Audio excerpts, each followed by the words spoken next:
Good morning student. Myself Pariyo Meena, lecture electronics, government polytechnic college Dausa, Rajasthan. आज के इस lecture में हम लैग कंपनसेटर और लीड लैग कंपनसेटर के बारे में अध्ययन करेंगे।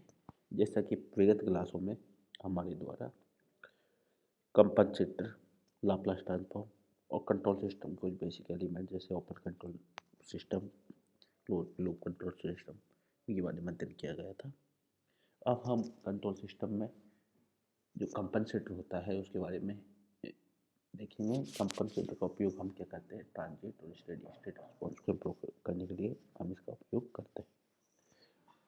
ठीक है, तो इसमें लीड कंपनसेटर होता है। तो लीड कंपनसेटर का उपयोग होता है आपका ट्रांजिट स्टेट करेक्टरिस्टिक को इम्प्रूव करने के लिए, और जबकि लैग कंपनसेटर होता है उसका आपका होता है स्टेडी स्टेट रिस्पॉन्स को इम्प्रूव करने के लिए। तो आज हम पढ़ेंगे लैग कंपनसेटर। सबसे पहले हम क्या करेंगे, इसमें लैग कंपनसेटर का उपयोग देखेंगे, कहाँ उपयोग होता है। लैग कंपनसेटर का सर्किट डायग्राम देखेंगे। लैग कंपनसेटर के जो आउटपुट और जो इनपुट से इसका जो ट्रांसफर फंक्शन है उसके बारे में अध्ययन करेंगे। इसके बाद में जो ट्रांसफर फंक्शन है उसको टाइम कांस्टेंट और उसका बीटा जो अटेन्यूएशन कांस्टेंट होता है उसकी फॉर्म में लिखेंगे। इसके बाद हम इसके पोल जीरो प्लॉट को बताएंगे। ठीक है, तो सबसे पहले मैं बता रहा हूँ लैग कंपनसेटर है, it is used for improving steady state response. तो इसका उपयोग क्या होता है, ये स्टेडी स्टेट जो रिस्पॉन्स होता है, स्टेडी स्टेट रिस्पॉन्स आता है इसके अंदर अपने ट्रांसफर फंक्शन के अंदर, तो उसको ये एक तरीके से उसको इम्प्रूव करता है। ठीक है, तो that is eliminate of the steady state. और ये क्या करता है, स्टेडी स्टेट एरर होती है जो कि स्टेडी स्टेट पर मिलती है इनपुट और आउटपुट, उसको भी ये क्या करता है, एलिमिनेट करता है। तो इसमें मैं VIS मतलब इसमें ये टू पोर्ट नेटवर्क बन गया। एक तरफ इनपुट वोल्टेज और दूसरा आउटपुट वोल्टेज, इधर से इनपुट करंट इधर से आउटपुट करंट। अब मैं KVL लगा रहा हूँ इस वाले लूप में। ठीक है, इस लूप में मैंने KVL लगा रहा हूँ। तो KVL लगाने से क्या आ रहा है, KVL बराबर आ रहा है VIS IS R1 plus R2 plus 1/CS। ठीक है, IS R1 CS R2 CS plus 1 divide by CS। VOS क्या होगा, R2 प्लस 1/CS। तो IS बराबर हो जाएगा R2CS plus 1 divide by CS। ठीक है, ये तो हो गया आपका VOS। अब मैं दोनों में यदि इसका ट्रांसफर फंक्शन निकालूँ तो ट्रांसफर फंक्शन क्या होता है, आउटपुट डिवाइड बाई इनपुट का लाप्लास। तो इस ये लाप्लास ही आ गया अपन को, ये ऑलरेडी अपन को सर्किट में लाप्लास में रखा। तो ये इसको मैं डिवाइड कर देता हूँ। ठीक है, इसको डिवाइड करने पे मेरा जो इक्वेशन आ जाएगी वो आ जाएगी आपकी R2CS plus 1 R1CS plus R2CS plus 1। ठीक है, तो ये हो गया आपका VOS और डिवाइड बाई VIS। अब इसके बाद में अपन क्या करेंगे, इसमें इसको मैं टाइम कांस्टेंट की फॉर्म में लिखूंगा, R2C और अल्फा जो बीटा है, बीटा की वैल्यू क्या है R1 प्लस R2 और ये R2। तो मैंने क्या किया, जो नीचे वाला ये स्टेप्स है इसमें से मैंने R2CS इसमें से ले लिया कॉमन। R2CS जैसे मैं इसमें से कॉमन लूंगा तो ये R1CS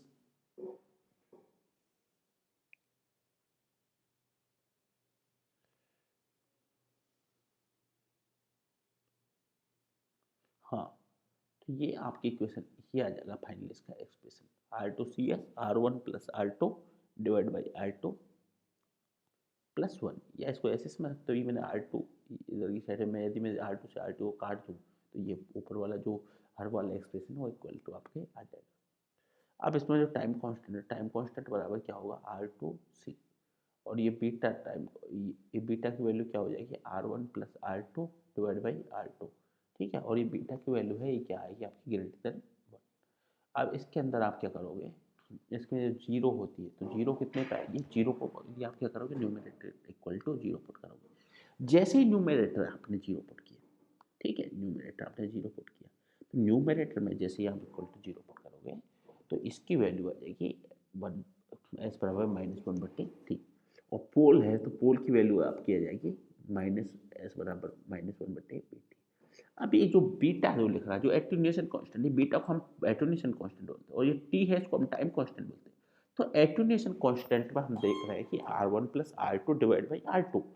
यदि मैं इसको सॉल्व करूं तो इसका मतलब ये है कि इसकी वैल्यू, बीटा की वैल्यू हमेशा ग्रेटर देन 1 आएगी। ग्रेटर देन 1 होने का मतलब हुआ कि वो वैल्यू 1.2 भी हो सकती है, 1.3 भी हो सकती है, वो 99 भी हो सकती है, वो 1000 भी हो सकती है, मतलब 1 से ज़्यादा।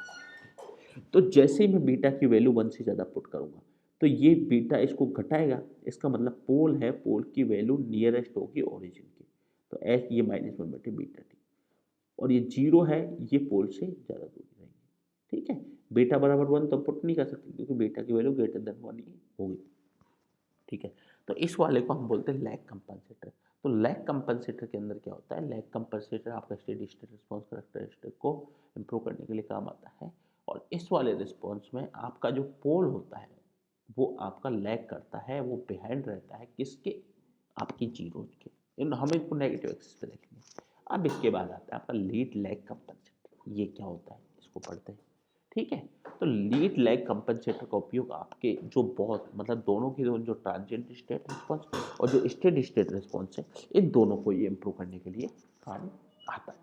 ठीक है, तो इसके लिए हम सर्किट डायग्राम बनाएंगे। तो इससे पहले हम एक चीज़ देखेंगे कि हम लीड और लैग कंपनसेटर का जो सर्किट डायग्राम है उसको अब एक बार एनालाइज करते हैं। तो ये आपका लीड कंपनसेटर का डायग्राम है, तो इसमें से हमने ये पार्ट लिया, और जबकि लैग कंपनसेटर में हमने ये पार्ट लिया। ठीक है, इन दोनों को क्लब कर दिया, इन दोनों को क्लब करके हमारे द्वारा ये बना दिया आपका लीड लैग कंपनसेटर। ये क्यों, ये ट्रांजिएंट और स्टेडी स्टेट रिस्पॉन्स कैरेक्टरिस्टिक को इम्प्रूव करने के लिए काम आता है।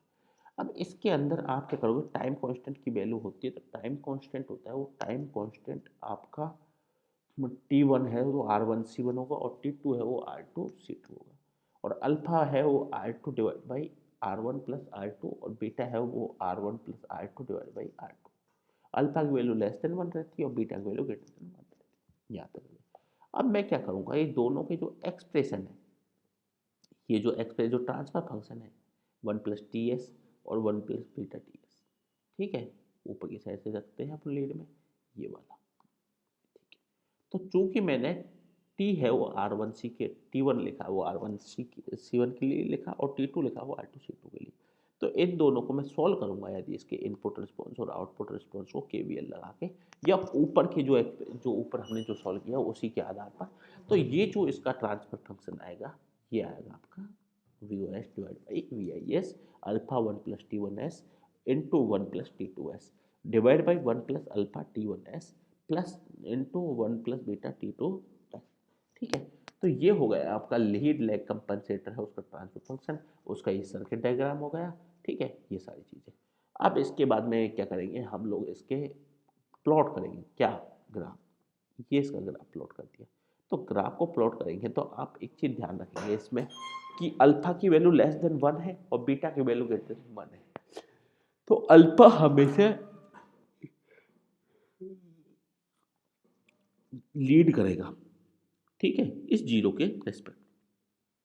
ठीक है, और ये हमेशा 1/β T2 है, ये हमेशा लैग करेगा। ठीक है, तो इस प्रकार से इसमें पोल जीरो जीरो पोल, इसकी फॉर्म में आपको इसका प्लॉट मिलेगा, पोल जीरो पैटर्न मिलेगा।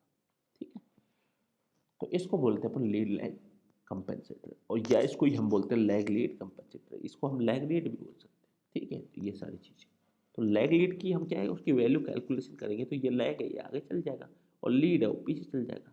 ठीक है, तो इस प्रकार से हम लीड इस और लैग कंपेंसेटर और लीड कंपेंसेटर, और इनके माध्यम से हमने इम्प्रूव जो किया है ट्रांजिट स्टेट और स्टेडी स्टेट रिस्पॉन्स, वो उसका हमने कैलकुलेट किया, उसको वेरीफाई किया, और हमने उसको कैलकुलेट किया। ठीक है, तो इसमें हमने देखा कि जो लीड कंपनसेटर होता है, उस लीड कंपनसेटर का उपयोग तो ट्रांजिएंट स्टेट को, जबकि लैग कंपनसेटर होता है वो उसका उपयोग हमें स्टेडी स्टेट रिस्पॉन्स को इम्प्रूव करने के लिए काम आता है।